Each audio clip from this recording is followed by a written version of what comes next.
অন্নপূর্ণা যোজনায় আপনি আগে টাকা পেয়ে থাকুন বা নাও পেয়ে থাকুন, পরের মাসে অর্থাৎ পরের কিস্তিতে টাকা পাওয়া সম্পূর্ণ অনিশ্চয়তা রয়েছে। আপনি টাকা পাবেন কিনা কোনো গ্যারান্টি নেই। কেন আমি কথা বলছি সেটা আপনারা এই ভিডিওতেই দেখতে পেয়ে যাবেন। এবং আপনারা যখন অন্নপূর্ণা যোজনায় যখন স্ট্যাটাস চেক করছেন তখন অনেকের স্ট্যাটাস অনেক রকম দেখাচ্ছে। কারোর অ্যাপ্লিকেশন অ্যাপ্রুভ দেখাচ্ছে, কারোর অ্যাপ্লিকেশন আন্ডার এনকোয়ারি, কারোর আন্ডার প্রসেস, কারোর পেমেন্ট ফেলিওর, আবার কোনো স্ট্যাটাসই কারোর দেখাচ্ছে না, শুধুমাত্র অ্যাপ্লিকেশন সাবমিটেড দেখাচ্ছে।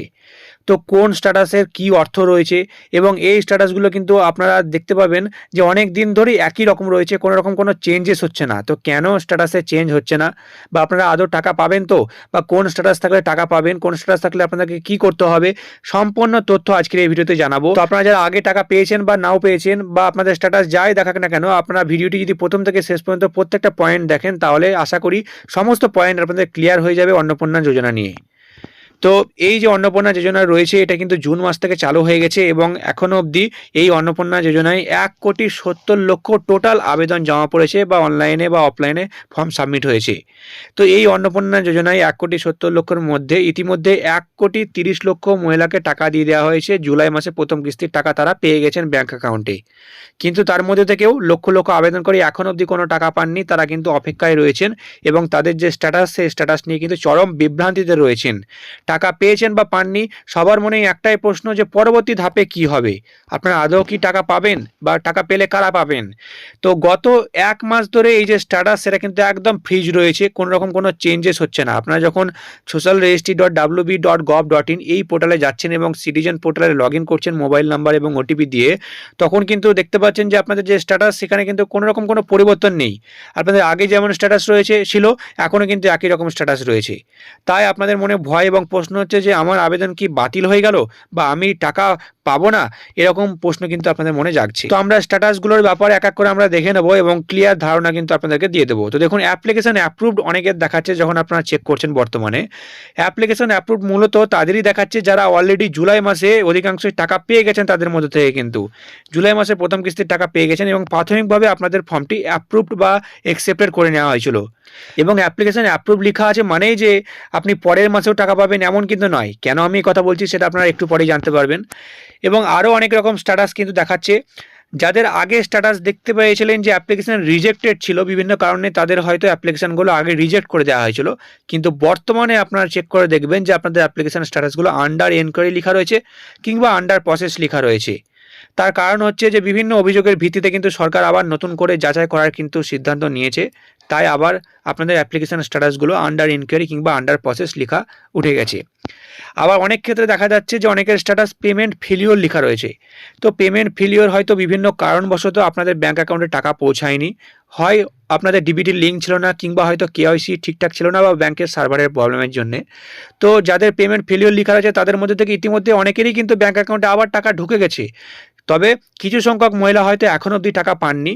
তো যারা টাকা পাননি এরকম যদি স্ট্যাটাস দেখায় আপনাদের পেমেন্ট ফেলিওর, তাহলে অবশ্যই আপনারা ব্যাংকে গিয়ে ডিবিটির লিঙ্ক আছে কিনা সেটা চেক করান এবং কেওয়াইসি না থাকলে কেওয়াইসি করান এবং একবার আপনাদের ট্রানজাকশান করে নিন ব্যাঙ্ক অ্যাকাউন্টে।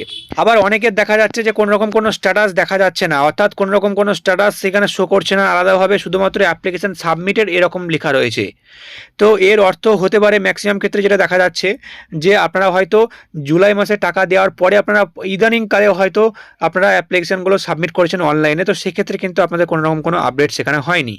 আবার অনেক ক্ষেত্রে দেখা যাচ্ছে যে কোনো রকম কোনো অ্যাপ্লিকেশন স্ট্যাটাস দেখা যাচ্ছে না, তার সঙ্গে নতুন ফর্ম খুলে যাচ্ছে এবং নতুন ফর্ম খুলে যাওয়ার পরে যখন আপনারা আবার নতুনভাবে অ্যাপ্লিকেশনটা সাবমিট করতে যাচ্ছেন বা সেভ করতে যাচ্ছেন, তখন কিন্তু সেখানে একটা এরর মেসেজ দেখিয়ে দিচ্ছে এবং সেখানে আপনাকে বলা হচ্ছে যে আপনার যে আধার নাম্বার সেই আধার নাম্বারটি অলরেডি সাবমিটেড হয়ে গেছে বা রেজিস্টার্ড হয়ে গেছে। এর অর্থ হচ্ছে যে আপনারা যে অন্নপূর্ণা যোজনার ফর্ম সেটা অফলাইনে হয়তো জমা করেছিলেন আগে এবং যারা সরকারি আধিকারিকরা রয়েছেন তারা কিন্তু ইতিমধ্যে আপনার ফর্মের সমস্ত ডিটেলস সেই অন্নপূর্ণা যোজনার পোর্টালে এন্ট্রি করে দিয়েছেন। তাই আপনারা নতুনভাবে ফর্ম জমা করতে পারছেন না বা আপনাদের কোনো রকম কোনো স্ট্যাটাস দেখা যাচ্ছে না। তো অফলাইনে যারা ফর্ম জমা দিয়েছেন তাদের কিন্তু কোনো রকম কোনো এখনও অবধি অনলাইনে স্ট্যাটাস দেখার কোনো সুযোগ এখনও অবধি করে দেওয়া হয়নি সরকারের তরফ থেকে। তো এরপরে আরও একটা গুরুত্বপূর্ণ পয়েন্টে আসি, সেটা হচ্ছে যে সবার আবেদন আবার নতুন করে যাচাই হচ্ছে, সবার আবার নতুনভাবে ভেরিফিকেশন হচ্ছে। একটু আগে আপনাদেরকে বললাম যে যাদের অ্যাপ্রুভ লেখা রয়েছে তার মানে এই নয় যে আপনারা পরবর্তী মাসেও টাকা পাবেন। তার কারণ হচ্ছে যে আবার নতুনভাবে ভেরিফিকেশন হচ্ছে। যাদের অ্যাপ্রুভ লেখা রয়েছে তাদের যেমন আবার নতুনভাবে ভেরিফিকেশন হচ্ছে, যাদের আগে রিজেক্টেড ছিল বর্তমানে আন্ডার এনকোয়ারি কিংবা আন্ডার প্রসেস লেখা রয়েছে তাদেরও আবার রিজেক্টেড হচ্ছে, এবং যাদের পেমেন্ট ফেলিওর লেখা রয়েছে তাদেরও আবার নতুনভাবে ভেরিফিকেশন হচ্ছে। এমনকি যাদের কোনোরকম কোনো স্ট্যাটাস দেখাচ্ছে না, পুরোপুরি ব্ল্যাঙ্ক বা অ্যাপ্লিকেশন সাবমিটেড শুধুমাত্র লেখা রয়েছে, তাদেরও আবার ভেরিফিকেশন হচ্ছে। মোট কথা, যে 1,70,00,000 ফর্ম জমা পড়েছে সবার আবার নতুনভাবে ভেরিফিকেশন হচ্ছে। আপনি জুলাই মাসের টাকা পেয়ে থাকলেও আবারও কিন্তু আপনার ভেরিফিকেশান হবে। এই মেগা চেকিংয়ের একমাত্র উদ্দেশ্য হচ্ছে শুধুমাত্র প্রকৃত যোগ্যরাই যেন পরবর্তী কিস্তির টাকা পান। দেখুন, আবার নতুনভাবে কেন ভেরিফিকেশান হচ্ছে, বা এখন এক প্রশ্ন জাগতে পারে যে আপনার তো অ্যাপ্রুভ হয়ে গেছে বা আপনি তো একবার টাকা পেয়েছেন, তাহলে কেন আবার ভেরিফিকেশান হচ্ছে? দেখুন, এর মূলত যে কারণটা হচ্ছে যে সরকারের তরফ থেকে কিন্তু প্রাথমিকভাবে যে ক্রাইটেরিয়াগুলো দেওয়া হয়েছিল, তারপরে প্রথম ধাপে টাকা পাঠানোর পরে কিন্তু পরবর্তীতে আবার ক্রাইটেরিয়া কিছু চেঞ্জেস হয়ে গেছিলো। আমি সেগুলো একটু পরে আপনাদেরকে দেখাচ্ছি। তো যেহেতু ক্রাইটেরিয়া আবার চেঞ্জ হয়েছে, তাই জন্য কিন্তু আবার নতুনভাবে ভেরিফিকেশন হচ্ছে। তার কারণ যাদের অ্যাপ্রুভ হয়ে আছে বা যারা অলরেডি টাকা পেয়েছেন একবার, তো তাদের পুরাতন ক্রাইটেরিয়া অনুযায়ী টাকা দেওয়া হয়েছিল, তাই আবার নতুনভাবে কিন্তু সবার ভেরিফিকেশন হচ্ছে। কারণ অনেক অযোগ্য ব্যক্তিরাই কিন্তু টাকা পেয়ে গেছেন অলরেডি একবার, তাই আবার নতুনভাবে কিন্তু আপনাদের যাচাই হচ্ছে, ভেরিফিকেশন হচ্ছে। তো দেখুন, এবার প্রশ্ন হচ্ছে যে আপনাদের যে অ্যাপ্লিকেশানগুলোর স্ট্যাটাস যেটা রয়েছে, সেই স্ট্যাটাস কিন্তু কোনো রকম কোনো চেঞ্জেস হচ্ছে না, তাহলে কি আপনাদের অ্যাপ্লিকেশান নিয়ে কোনো রকম কোনো কাজ চলছে না? তো দেখুন, এর উত্তরে আপনাদেরকে জানাতে চাই, এই যে সিটিজেন পোর্টাল যেটা রয়েছে, তো এনআইসির এই সিটিজেন পোর্টালে আপডেট সম্পূর্ণভাবে বন্ধ রয়েছে, অর্থাৎ স্ট্যাটাস কোনো রকম কোনো চেঞ্জেস হচ্ছে না। এর মূল কারণ হচ্ছে যে কোনো রকম কোনো স্ট্যাটাস কিন্তু আপডেট করা হচ্ছে না সরকারের তরফ থেকেই, তাই আপনারা কিন্তু দেখতে পাচ্ছেন না। তাই আপনাদের স্ট্যাটাস চেঞ্জ হচ্ছে না মানে এটা নয় যে আপনাদের অ্যাপ্লিকেশনগুলো নিয়ে কাজ হচ্ছে না, অবশ্যই কাজ হচ্ছে। অফিসাররা দিনরাত কিন্তু ভেরিফিকেশনের কাজ করছেন। তবে হ্যাঁ, যে ডিপার্টমেন্ট অফিসারের যে লগ ইন পোর্টাল রয়েছে, তো সেইখানে কিন্তু লগ ইন করলে আপনাদের অ্যাপ্লিকেশনগুলো দেখতে পাওয়া যাচ্ছে, স্ট্যাটাস বর্তমানে কি রয়েছে সেই কারেন্ট স্ট্যাটাস কিন্তু সেই অফিসিয়াল পোর্টালে কিন্তু দেখা যাচ্ছে। তাই সঠিক স্ট্যাটাস যদি আপনারা দেখতে চান, তাহলে কিন্তু আপনারা আপনাদের ফোনে যে স্ট্যাটাস রয়েছে সেটার উপরে কিন্তু ভরসা করলে হবে না।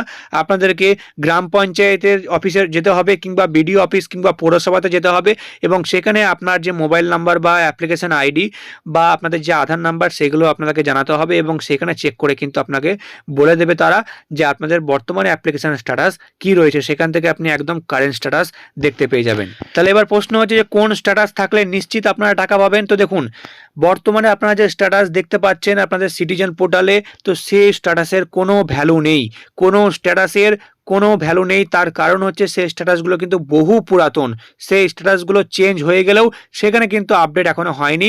তাই যে কোনো স্ট্যাটাস আপনাদের থাকুক না কেন, আপনাদের কিন্তু সেই স্ট্যাটাস দেখে টাকা পাওয়ার কিন্তু কোনো গ্যারেন্টি নেই। অ্যাপ্রুভ থাকলেই যে টাকা পাবেন তার নিশ্চয়তা নেই, যাচাইয়ে বাদ পড়তে পারেন। আবার আন্ডার প্রসেস মানেই যে টাকা পাবেন না সেটাও নয়, যাচাই আপনারা পাস করতে পারেন। সব কিছু নির্ভর করছে পুনরায় যাচাই শেষে তৈরি হওয়া চূড়ান্ত তালিকার ওপর, অর্থাৎ সবার আবার নতুনভাবে ভেরিফিকেশান হবে, এবং ভেরিফিকেশানে যারা পাস করবেন, যারা প্রকৃত যোগ্য হবেন, তারাই টাকা পাবেন। তাহলে এবার প্রশ্ন হতে পারে যে প্রকৃত যোগ্য তাহলে কারা, বা কাদের আবার ফাইনালভাবে অ্যাপ্রুভ হবে? তো দেখুন, বিভিন্ন যে ক্রাইটেরিয়া রয়েছে, ফাইনাল যে ক্রাইটেরিয়াগুলো সরকারের তরফ থেকে বলা হয়েছিল, সেই ক্রাইটেরিয়াগুলো আপনাদেরকে আমি জানাবো। এই ক্রাইটেরিয়া যদি আপনারা পাস করেন, তাহলে কিন্তু আপনাদের ভেরিফিকেশান কমপ্লিট হয়ে যাবে এবং আপনাদের ফাইনালভাবে অ্যাপ্রুভ হয়ে যাবে, তাহলে পরবর্তী কিস্তিতে আপনারা টাকা পাবেন। তো দেখুন, যে মহিলা আবেদন করছেন তার অবশ্যই বয়স 25 থেকে 60 বছরের মধ্যে হতে হবে, এবং ভোটার লিস্টে তার অবশ্যই নাম থাকতে হবে। যদি ভোটার লিস্টের নাম নাও থাকে, এসআইআরে যদি বাদ গিয়ে থাকে, তাহলে ট্রাইব্যুনালে যদি আপনারা আবেদন করে থাকেন, তো সেক্ষেত্রে কিন্তু আপাততভাবে আপনারা যোগ্য হবেন, বা সিএ সার্টিফিকেট যদি থেকে থাকে তাহলেও কিন্তু আপনারা যোগ্য হবেন। আর যদি আপনি, অর্থাৎ যে মহিলা আবেদন করছেন তিনি কিংবা তার পরিবারের কেউ যদি সরকারি চাকরিজীবী হন, বা সরকারের পেনশন পান, কিংবা যদি ইনকাম ট্যাক্স দিয়ে থাকেন, তাহলে কিন্তু তিনি এই যোজনার আওতায় পড়বে না, তিনি কিন্তু টাকা পাবেন না। আবার সিভিক ভলেন্টিয়ার যদি হয়ে থাকেন সেই মহিলা, বা আশাকর্মী হয়ে থাকেন, বা অঙ্গনারী কর্মী বা প্যারা টিচার হয়ে থাকেন, তো সেক্ষেত্রেও কিন্তু তিনি এই অন্নপূর্ণা যোজনার কোনো রকম কোনো টাকা পাবেন না। আমি একটু আগে বললাম যে ক্রাইটেরিয়া আবার চেঞ্জ হয়েছে। এই যে ক্রাইটেরিয়াটা দেখতে পাচ্ছেন, সিভিক ভলেন্টিয়ার, আশাকর্মী, অঙ্গনারী বা প্যারা প্যারা টিচার, এটা কিন্তু প্রথম কিস্তিতে টাকা দেওয়ার আগে বলা হয়নি, এটা প্রথম কিস্তিতে টাকা দেওয়ার পরে বলা হয়েছে। তাই প্রথম কিস্তিতে অনেকেই টাকা পেয়ে গেছেন যারা সিভিক ভলান্টিয়ার বা আশাকর্মী বা অঙ্গনারী বা প্যারা টিচার রয়েছেন, তো তাদেরকে কিন্তু আবার বাদ দেওয়া হবে। এই সঙ্গে কিন্তু আমি আরও একটা গুরুত্বপূর্ণ পয়েন্ট আপনাদেরকে জানাতে চাই, যেটা হচ্ছে যে বাড়ি বা জমি নিয়ে আপনারা কিন্তু অনেকেই চিন্তিত রয়েছেন যে 3টি বা তার থেকে বেশি যদি পাকা ঘর থেকে থাকে কিংবা যদি জমি থেকে থাকে বেশি, তাহলে আপনারা টাকা পাবেন না। তো দেখুন, আপনাদেরকে জানাতে চাই যে এটা প্রথম দিকে এই সমস্ত ক্রাইটেরিয়াগুলো দেখা হলেও পরবর্তীতে এই রকম কোনো ক্রাইটেরিয়া কিন্তু দেখা হচ্ছে না। সরকারের তরফ থেকে স্পষ্ট কিন্তু জানিয়ে দেওয়া হয়েছে, ঘোষণা করে দেওয়া হয়েছে নির্দেশিকা দিয়ে, যে আপনার 3টে বা তার থেকে বেশি যদি পাকা ঘর থেকে থাকে বা আপনার যদি জমি থেকে থাকে যদি বেশি, তো তাহলেও কিন্তু আপনাদের চিন্তার কোনো কারণ নেই। আপনারা কিন্তু অন্য সব রকম যদি ক্রাইটেরিয়াগুলো ফুলফিল করেন, তাহলে কিন্তু আপনারা আপনাদের ব্যাঙ্ক অ্যাকাউন্টে টাকা পেয়ে যাবেন। তাই আপনারা ফর্মে যদি 3টে বা তার থেকে বেশি পাকা ঘর দেখিয়েও থাকেন বা যদি জমি আছে সেটাও যদি দেখিয়ে থাকেন এবং আপনাদের যদি প্রাথমিকভাবে রিজেক্টেড হয়ে গেছিলো, তাহলে কিন্তু এখন আর চিন্তার কোনো কারণ নেই, আপনাদের ব্যাঙ্ক অ্যাকাউন্টে টাকা ঢুকে যাবে যদি আপনারা যোগ্য হন অন্য সমস্ত ক্রাইটেরিয়ার দিক থেকে। তো এই ক্রাইটেরিয়াগুলো যদি পাস করেন তাহলেই কিন্তু আপনারা টাকা পাবেন, আর অন্য কোনো ক্রাইটেরিয়া নেই, আপনাদের কিন্তু বিভ্রান্ত হওয়ার কোনো কারণ নেই। তাহলে এই যে ভেরিফিকেশন এটা কিভাবে চলছে, তো দেখুন এটা কিন্তু অনেক ক্ষেত্রে অনেক রকমভাবে এই ভেরিফিকেশন হচ্ছে। অনেক জায়গাতে কিন্তু ফোনের মাধ্যমে যাচাই করা হচ্ছে, আবার অনেক ক্ষেত্রে দেখা যাচ্ছে এনকোয়ারি অফিসাররা বাড়ি বাড়ি যাচ্ছেন, আবার অনেক ক্ষেত্রে দেখা যাচ্ছে যে পঞ্চায়েত বা বিডিও বা পৌরসভাতে কিন্তু ডাকা হচ্ছে এবং বিশেষ একটা এক পাতার ফর্ম জমা নেওয়া হচ্ছে বা আবার ডকুমেন্টসগুলো জমা নেওয়া হচ্ছে। আবার অনেক ক্ষেত্রে দেখা যাচ্ছে যে কোনো কিছুই করতে হচ্ছে না, যারা অফিসাররা রয়েছেন তারা কিন্তু আপনার ফর্মের সমস্ত ডিটেলসগুলো দেখছেন এবং ভেরিফাই করে দিচ্ছেন। যদি কারোর সন্দেহজনক মনে হচ্ছে বা কোনো কিছু ফর্মে ভুলভাল থেকে থাকে, তাহলে তাদেরকে শুধুমাত্র ডাকা হচ্ছে বা তাদের বাড়ি যাওয়া হচ্ছে বা তাদেরকে ফোন করা হচ্ছে। তো আবেদনকারী এখন তাহলে কি করণীয় রয়েছে? তো আপনাকে নতুনভাবে আর কিছু করার দরকার নেই, আপনার শুধুমাত্র ধৈর্য ধরুন। যাচাই প্রক্রিয়া সম্পন্ন হওয়া পর্যন্ত অপেক্ষা ছাড়া আর কোনো বিকল্প নেই।